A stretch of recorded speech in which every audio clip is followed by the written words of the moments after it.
The lantern swayed in the upper window like a slow, patient heartbeat. Outside, Boston held its breath. It was late, so late the city felt less like a place and more like a hush.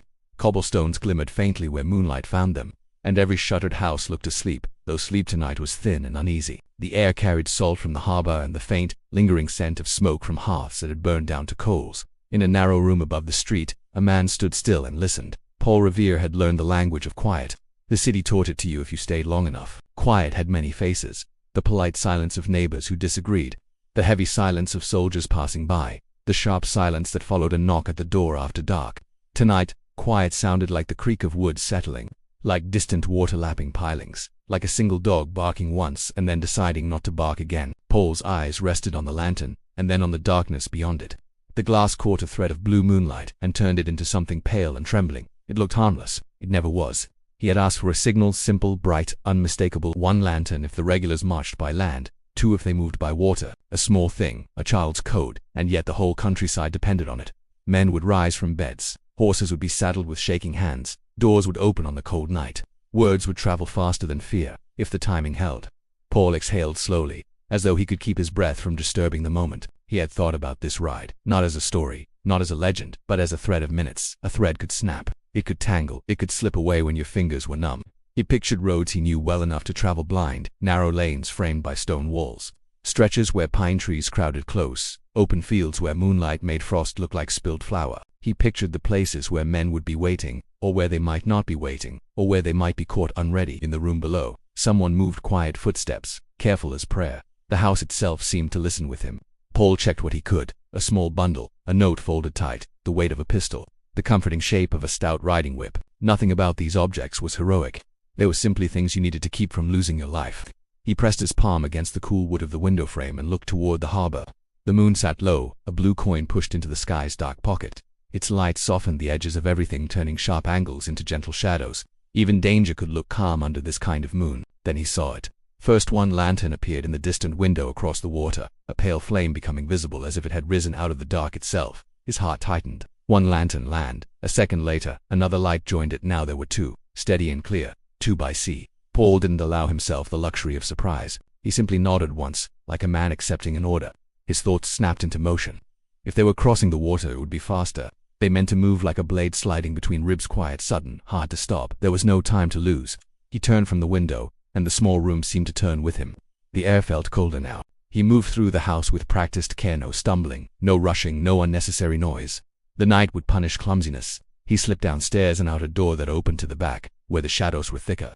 Outside, the world had that peculiar stillness that comes only near midnight. It was not the stillness of peace. It was the stillness of something waiting. A man emerged from the darkness near the fence, barely more than a shape until he stepped into a sliver of moonlight.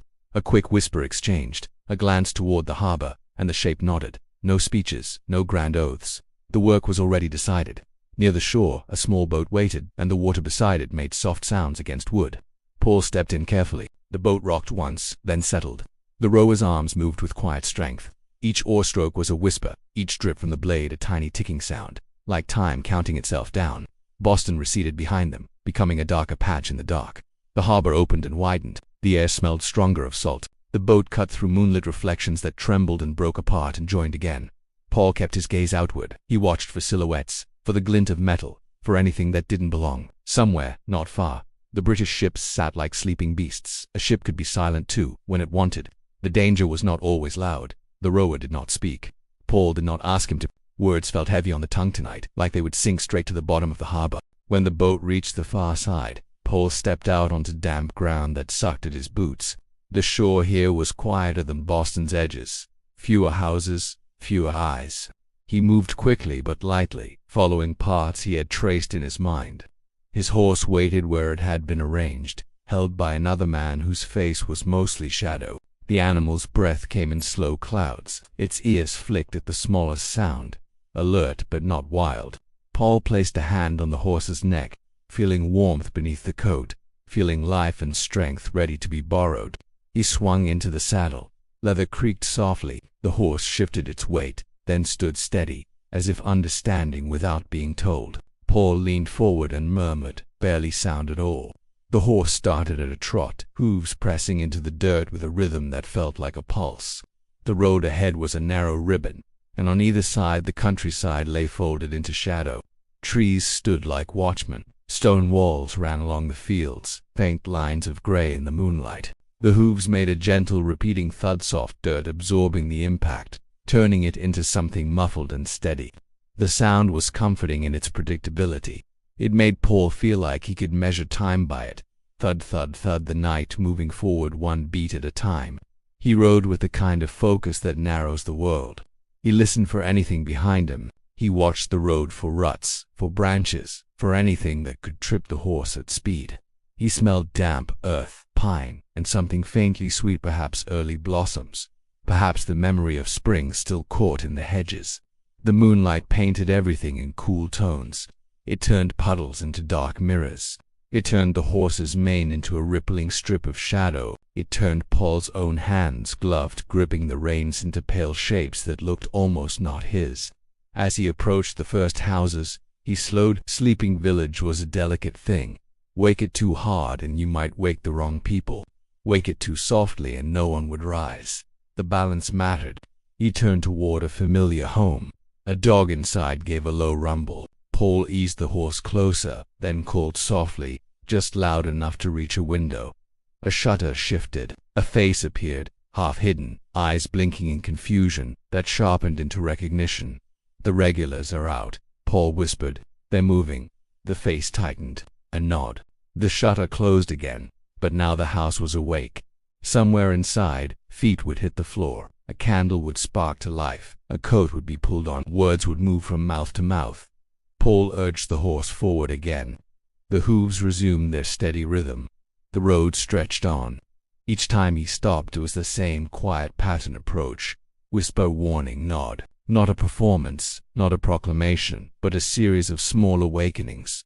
He was lighting lanterns made of words. He passed fields where the grass lay flat and silvered, as if brushed by the moon.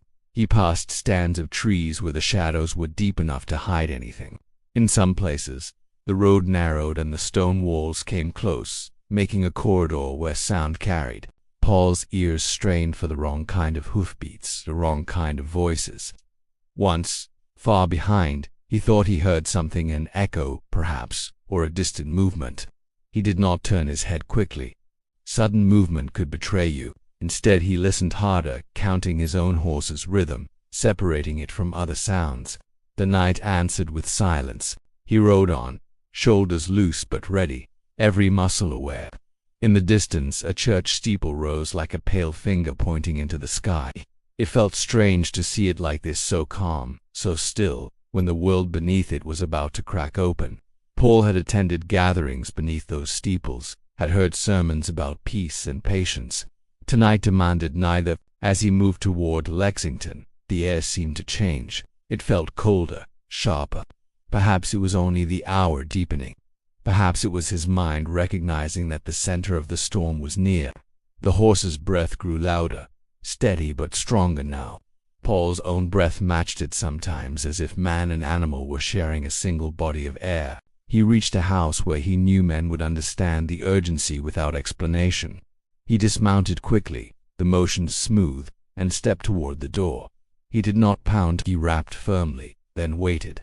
The wait was always the hardest part, those seconds where anything could happen. A bolt slid. The door opened a crack. A face peered out. Paul leaned in, voiced low as a secret. "They're coming. Wake the others." The door opened wider. The man's eyes flicked to the road, then back to Paul. He did not waste time on questions. He turned inside and the house swallowed him, already filling with movement. Paul mounted again. The horse shifted, eager to run. Paul patted its neck once, a silent thanks, then guided it back onto the road. The countryside rolled past in shadowed shapes. In the fields, the moonlight made the world look like it belonged to another century, which it did, in a way. There were no electric lights, no distant hum of machines, only the simple sounds of night, insects, wind, the occasional owl, the rhythmic hooves, the kind of night that could lull a person into believing nothing ever changed. But change was already in motion, carried on water and boots and orders. At one point, the road crossed a small bridge. The horse's hooves changed tone on the wooden planks, hollow, muted thumps that echoed under the bridge. The sound made Paul tense. Bridges amplified you. A wrong sound could travel farther than you meant. He urged the horse across quickly, then returned to the softer dirt where sound disappeared more kindly. As he approached a darker stretch lined with trees, the shadows thickened. His eyes adjusted, scanning for movement between trunks. The horse's ears tilted forward. Paul felt the animal's attention sharpen, and his own skin tightened. A figure stepped into the road ahead. For a heartbeat, everything froze. Horse rider, moonlight. Then Paul's hand moved toward the pistol, not drawing yet, but ready. The figure raised a hand, signaling stop. A British patrolman, another shape moved behind him, and another. Their voices were quiet, but the authority in them was unmistakable. Halt! Paul slowed the horse, not abruptly. He let it come to a stop as if this were ordinary. He kept his face calm. He kept his voice steady. Fear was contagious. You didn't want to give it to them. "Where are you going?" one demanded. Paul's mind moved quickly, selecting words like a man choosing stones to step across a river. "I'm going to Lexington," he said, as though it was simply a late ride to see a friend. The patrolman stepped closer, peering up at him, trying to read him in the moonlight. Paul knew the feeling of being watched. He knew how easily suspicion could be stirred. Another soldier circled toward the horse's side, glancing at the saddle, at the reins, at the rider's hands. Paul kept his hands visible, relaxed but capable. His heart was steady in his chest, not because he felt no fear, but because fear was a thing he had learned to hold without spilling. "Stay where you are," the patrolman said. The night seemed to lean in, listening. Then, from somewhere behind, a sound faint, sudden like a distant shout, or perhaps only a voice carried by wind. The patrolman's head turned slightly. The circle of attention broke for a fraction. It was enough. Paul's heels pressed lightly. The horse sprang forward with a burst of power that felt like the earth itself had pushed them. The soldiers shouted. One grabbed at the bridle but caught only air. Hooves pounded now, louder, faster, the rhythm changing from calm pulse to urgent drum. Branches whipped past. Moonlight flashed between trunks. The road narrowed, then widened, then disappeared into a path Paul chose instinctively, guided by memory and desperation. The horse's body moved with raw purpose. Paul leaned low, close to its neck, making himself smaller, less a target. Behind him, voices faded, footsteps fell away. The night swallowed the chase. When the road opened again into familiar ground, Paul slowed just enough to regain control, just enough to keep the horse from stumbling. His hands steadied. His breath came in sharper pulls now. The air burned slightly in his throat. He whispered to the horse, a soft sound lost under the pounding heartbeats, and the animal settled into a strong, fast trot. Lexington was close. As he neared the town, small signs of waking appeared. A candle in a window, a door opening, a figure stepping out, a voice calling another name. The night was becoming a chain reaction. One warning had become many warnings. The lanterns of the countryside, human lanterns, were beginning to glow. Paul rode to the place where men would gather, where decisions would be made quickly, where muskets would be checked by hands still clumsy with sleep. He delivered the message in a low voice, repeating it until he saw it land, until he saw faces change from confusion to sharp awareness. There was no cheering, there was no applause, there was only the weight of what was coming. The men nodded, already moving. Someone tugged on boots, someone grabbed a coat, someone reached for a musket leaning in a corner. The sound of metal on metal was quiet but final. Paul stayed only as long as needed. The road still called. The warning still had to travel farther. Concord beyond. More villages, more homes. He mounted again, and the horse started forward, hooves returning to that steady rhythm, thud, thud, thud, though now every beat felt like it carried a spark. The night was no longer asleep. It was waking, slowly, reluctantly, like a giant rolling over. The moonlight remained soft, indifferent. It continued to paint the fields in blue and silver. It continued to make the trees look calm and the stone walls look ancient. It did not reveal what would happen in the coming hours. It simply watched. As Paul rode on, he felt the countryside around him as a living thing, roads like veins, houses like beating hearts, people like cells stirring into motion. The warning moved through it, not as a shout but as a whisper passed from ear to ear, growing sharper with each handoff. He passed another house and called softly. Another face appeared, another nod, another candle flared. He rode through a dip in the land where the air was colder, and the sound of hooves seemed to sink into the earth. He rode up a rise where the moonlight brightened, where he could see farther, where the road ahead stretched like a promise and a threat. Somewhere behind, the world he had known was already changing. Somewhere ahead, the world would demand more than warnings. But for now, his task was simple: carry the quiet truth through the quiet night.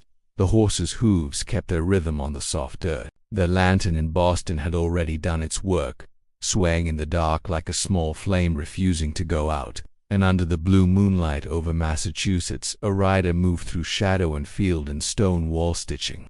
Wakefulness into the sleeping countryside, one whispered warning at a time, as if the future could be saved by the gentleness of a voice in the night.